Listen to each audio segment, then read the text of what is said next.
자, 오늘 창세기 8장은 전체 제목을 준다 그러면 범사에 감사하라 하는 제목을 줄 수가 있습니다. 따라합시다. 범사에 감사하라.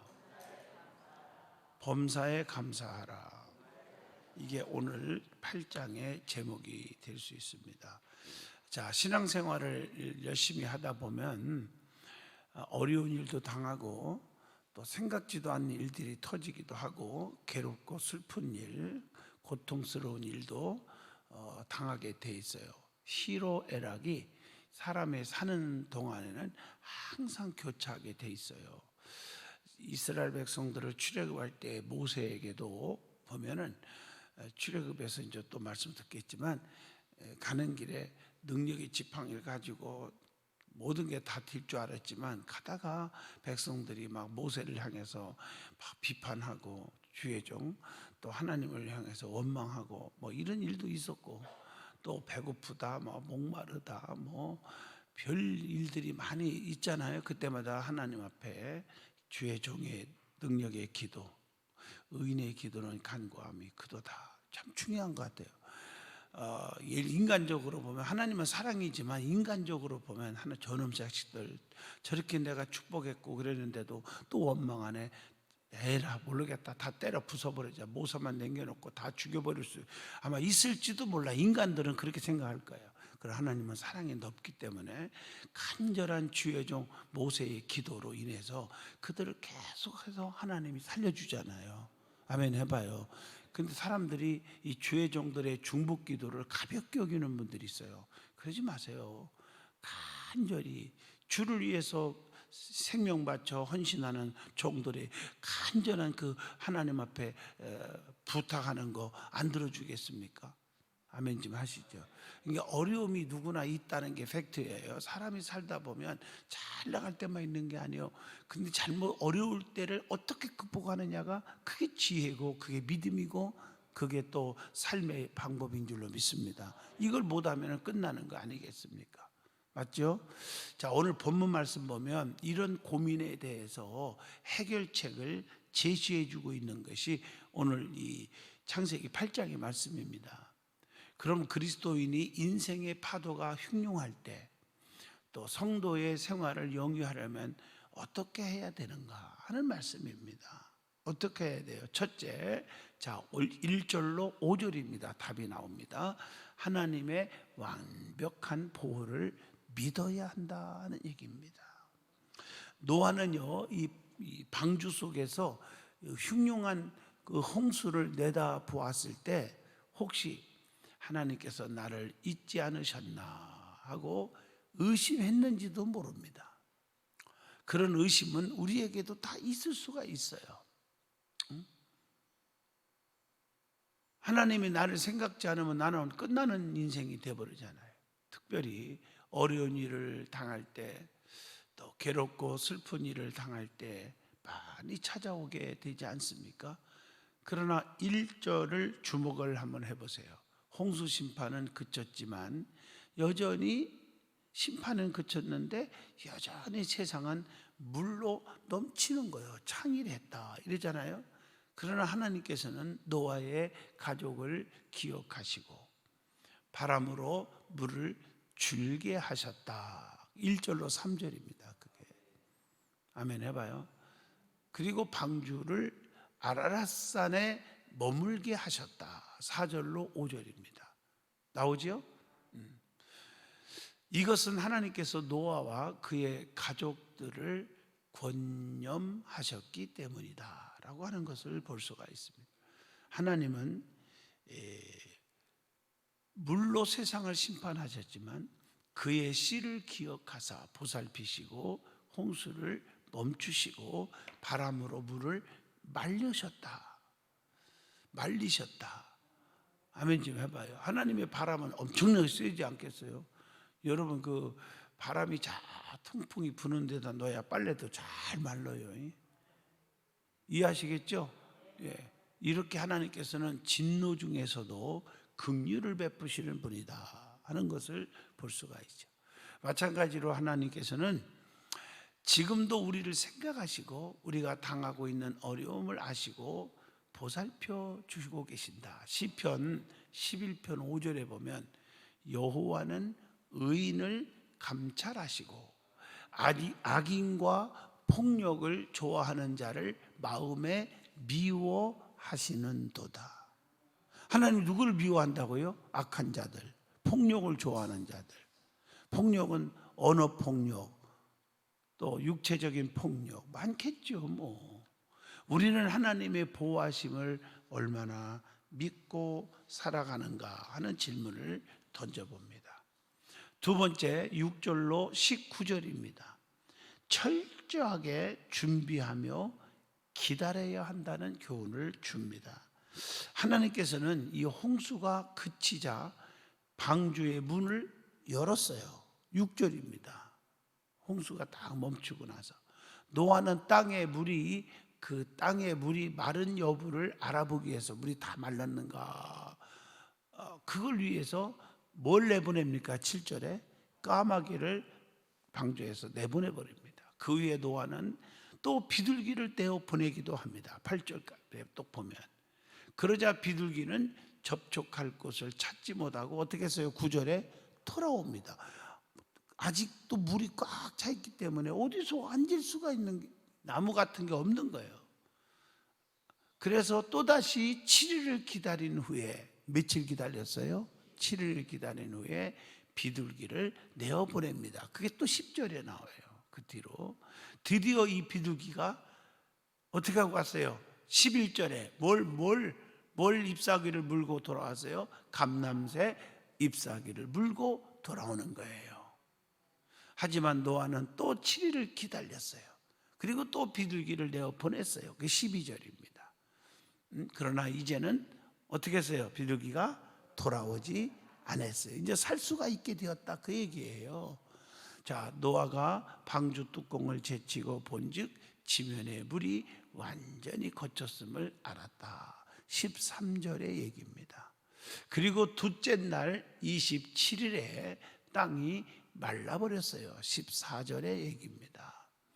노아는 이 표징을 통하여 심판이 그치고 새 생명의 역사가 시작되는 것을 알게 되었다 하는 얘기입니다. 노아는 오랫동안 땅이 마르기를 방주에서 기다리며 까마귀와 비둘기를 여러 차례 밖으로 내보내는 행동을 했음을 압니다. 이런 행동은 불신앙에서 나온 것이 아닙니다. 오히려 하나님을 신뢰하면서 하나님의 약속의 시간을 알기 위한 올바른 자세라고 봅니다. 노아는 땅에 물이 줄어든 것을 알았을 때부터 방주 밖으로 나갈 준비를 했습니다. 그렇다고 한다면은 우리도 하나님의 인도를 받기 위하여 먼저 민첩하게 준비하고 기다려야 되지 않겠나 하는 말씀을 줍니다. 그게 15절로 17절의 말씀입니다. 그 하나님의 지시에 노아는 어떻게 따랐습니까? 하는 얘기입니다. 하나님이 지시하심에. 자, 노아는 방주에 들어가는 것은 물론 나오는 일에 있어서도 철저하게 하나님의 지시에 따랐다고 하는 사실입니다. 우리는 기분 내키는 대로 행동하지 않도록 주의하시기를 바랍니다. 지혜로우신 하나님의 인도를 무시하고 내 마음의 결정에 따라서 승질대로 살지 않도록 주의하자고 하는 교훈을 줍니다. 우리는 내 생각대로 모든 일을 너무 성급하게, 급하게, 승질대로 서두르지 않는가. 교회 생활도 그래요. 조금 지 마음에 안 들으면 승질대로 혈기 부리고 그러다가 가슴을 치고 후회하잖아요. 여기서 이걸 깨닫게 해주는 거예요. 하나님은 자기가 보시기에 적당한 때에 하나님은 일을 하신다는 거예요. 말씀도 하신다는 거예요. 우리에게 아직 응답이 없는 것은 때가 이르지 않아서 그럴 수 있다는 겁니다. 내가 준비되지 못했기 때문에. 그래서 기도의 응답은 즉시 주는 것도 있고, 한 달 만에, 1년 만에, 어떤 사람은요 아기 달라고 기도했는데 죄송한 얘기지만 10년 만에 응답이 떨어졌어요. 아멘 좀 해봐요. 그 사람 믿음이 참 좋은 사람이에요. 10년 동안 하나님 원망하지 않고 기다렸기 때문에 주신 거예요. 기다리라 하는 거예요. 여러분, 성경에 이 기다림의 신앙에 대해서 제가 은혜 받은 게 참 많아요. 성경 통해서. 여러분, 여리고성을 하루에 몇 바퀴 돌아라? 한 바퀴. 여기 보세요. 저는 여리고성을 우리 교인들과 함께 같이 갔다 왔잖아요. 제 발걸음으로는 여리고성은요, 솔직히 하루에 100바퀴도 돌겠더라고요. 한 바퀴만 돌으래요. 그리고 그 다음날도 6일째까지, 그리고 7일째 되는 날 7바퀴 돌으래. 그것도 돌면서 지치고 승질나고 인간적으로 생각해 보는 거예요. 예? 야, 이거 하나님 장난도 아니고 뭐요 이게 말이야. 지금 하기를 하는데 따르라 하니까 따라주기는 하지만 말이야. 아이고, 이게 진짜 지겨워 미치겠네. 막 이러면서 요즘 보세요. 막 코로나 때문에 좀 웬만하면 바깥줄이 좀 하지 마라. 막 답답해갖고 애국 가지 말라. 애국 지금 가고 싶은 사람들 막 근질근질. 조금 괜찮다 하니까 와 제주도 가보면요 몇 터져 사람들. 가다 또 걸리고. 기다리지를 못해. 기다림의 신앙이 없어. 인내가 없어요 사람이. 하나님이 그걸 보는 거예요. 그 기다림이라는 말은요 영적인 의미가 또 있어요. 하나님이 하셔야 됩니다. 이런 의미가 있는 거예요. 우리의 힘으로는 안 되죠. 하나님이 하셔야지요 하고 돌고 기다리고 있고 기도함으로 그 다음도 7번째 도는 순간 무너졌지 않습니까? 그냥 또 기다리라고 무너진 것도 아니고 뭐예요? 예? 이 성을 우리에게 주셨느니라. 긍정적인 고백을 또 하라고 하잖아요. 애치라고 그러잖아요. 이런 거 성경에 이런 말씀들이 엄청나게 많습니다. 기다리는 신앙이에요. 할렐루야. 기다리라. 끝까지 내게 축복 주지 않으면 나 안 갑니다. 야곱처럼 창세기 32장에 말이에요. 맞죠? 길갈에서 베델로, 베델에서 여리고로, 여리고에서 요단강으로, 열왕기하 2장에 보면 갑절에 능력받은 그 엘리사라든가 끝까지 쫓아가는 룻이라는 여인처럼 끝까지 이 기다리는 신앙이고 끝까지 따르는 신앙이에요. 신앙생활은 그런 자에게 축복이 오는 줄로 믿습니다. 할렐루야. 이 코로나도요 잘 끝까지 극복하고 견디는 사람이 살아남는 거예요. 이게요. 자, 마지막입니다. 20절로 22절입니다. 감사의 제단을 쌓아야 한다 하는 교훈을 주죠. 노아는 방주에서 나오자 제일 먼저 무엇을 했습니까? 20절이죠. 노아가 여호와께 제단을 쌓고 모든 정결한 짐승과 모든 정결한 새 중에서 제물을 취하여 번제로 제단에 드렸더니 그랬습니다. 노아는 방주에서 나오자마자 곧바로 뭘 쌓았다고요? 제단을 쌓았다. 성경에 많이 나오잖아요. 아브라함도 이삭도 야곱도 가는 곳마다 단을 쌓았더라. 아브라함도 모리아산에 제단이 있었고 엘리야도 가멜산에 제단이 있었고 아멘 좀 하시죠. 야곱도 베델에 제단이 있었고 다 제단을 쌓는 제단. 자기 가족이 잠자고 쉴 집을 지은 것이 아니라 먼저 하나님께 제단을 쌓았다는 사실. 그리고 뭘 드렸어요? 거기서 제단을 쌓고 어떻게 했어요? 번제를 드렸다는 것입니다. 제사는요 하나님께 레위기에서 이미 은혜 다 받았잖아요. 1장부터 28장까지. 아멘. 하나님께 감사하는 마음의 표시, 이것도 제사의 의미가 있어요.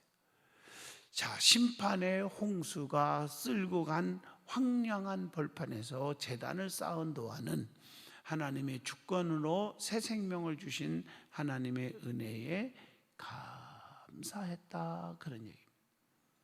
하나님께 감사한 마음을 잃은 신자는 까마귀나 소나 나귀만도 못한 자라. 그래서 이사야 1장 3절에 소는 그 임자를 알고 나귀는 그 주인의 구유를 알건만은 이스라엘은 알지 못하고 사람은 알지 못하고 이 말이죠. 나의 백성은 깨닫지 못하는도다 하셨도다.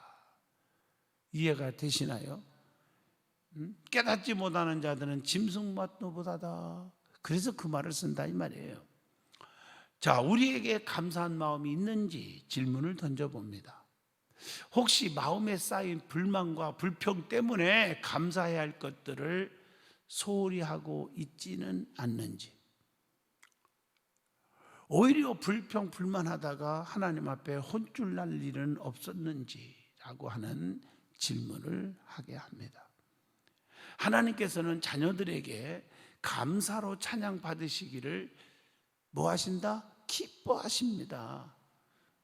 그래서 감사는요, 그때 시간 순간 해야 됩니다.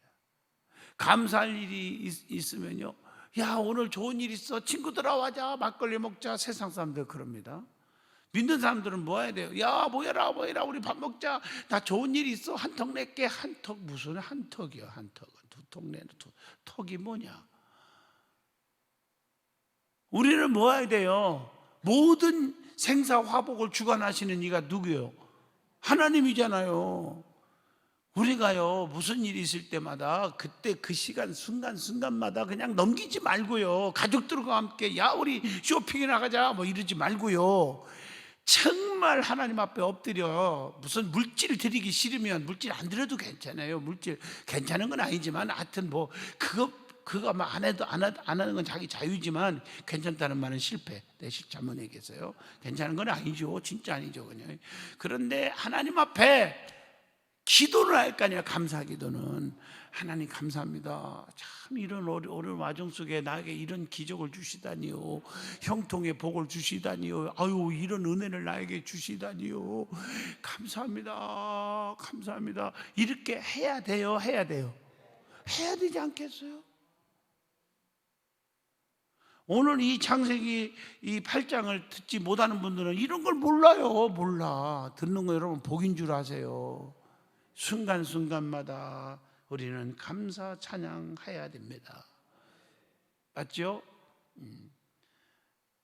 감사는 노아에게 하나님께서는 다시는 물로써 심판하지 않겠다, 이제는 약속과 함께 세상에 온갖 뭘 주셨어요? 복을 허락하셨어요.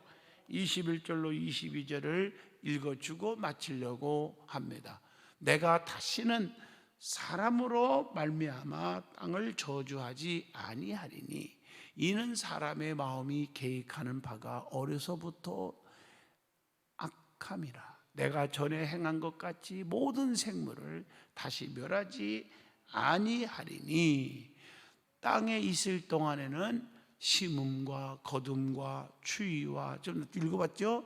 오늘 읽어준 말씀, 추위와 더위와 여름과 겨울과 낮과 밤이 쉬지 아니하니라. 아멘 좀 크게 하셔요. 아니 밤과 낮과 어둠과 지금 얘기한 것처럼 추위와 더위, 심음, 거둠, 이게요 쉰다고 생각해 보세요. 어떻게 될 거예요? 캄캄한 어둠이 10년, 20년, 30년, 아이고 죽어버리지, 끔찍하다, 그럴 거 아니겠어요? 맞죠? 밤이 안 오고 낮에만 생각 한번 해보세요. 한번 상상을 해보시라고. 이게 알라스카 같은 데 가면요 밤이 몇 시간 안 되고 다 낮이에요. 그래서 사람들이 너무 힘든 거지. 그래서 거기서 안 살려고 그러니까 알라스카에 사는 미국 영주권자, 시민권자들은요 알라스카에 가서 주소만 옮겨놓으면요, 거기 살면요 한 달에 내가 알기로는 한 200만 원, 1,800불 정도 나와요. 다들 또 알라스카 이민 가려고 하려고 모르겠다. 다 이유가 있는 거예요. 물론 춥기도 하지만 참 그래요. 나는 이 말씀을 보면서 그런 생각을 하거든요. 추위가 막 그냥 막 영하 30도 막 40도에서 막 그냥 덮어쓰고 막 수염이 막 등산하는 사람들 보면 어디가 올라가고 막 이거 수염 얼어갖고 이러고 있는 거, 그게요 10년, 20년, 30년 계속 그것만 산다가 봐. 대한민국은 복 받은 나라예요. 봄이 오면 여름이 오고, 여름이 오면 가을이 오고, 가을이 오면 겨울이 오고. 참 감사해요. 밤에 오면 참 시큰 자고, 또 일어나면 눈 뜨면 새벽기도 나오고 그러면 훤하고. 아멘 한 사람만 쉬지 않기를 축복합니다. 그러니까 밤이나 낮이나 추위나 더위나 이게 쉬지 않고 돌아가게 한다는 건 하나님 우리를 살기 좋게 만들어준다. 행복한 삶을 살게 해주신다. 누가? 하나님이. 내가? 아니요. 내가 노력해서 내가 만들어서? 아니죠. 누가? 하나님께서. 감사해요. 감사해요. 이런 감사가 없어. 우리가 맨 불평만 하고 원망만 하고 짜증내고 이렇게 살아있지 않았는가 하는 생각을 해보면서 오늘 8장을 제목을 뭐라고요? 범사에 감사하라. 아멘. 이런 믿음을 갖기를 진심으로 축복합니다.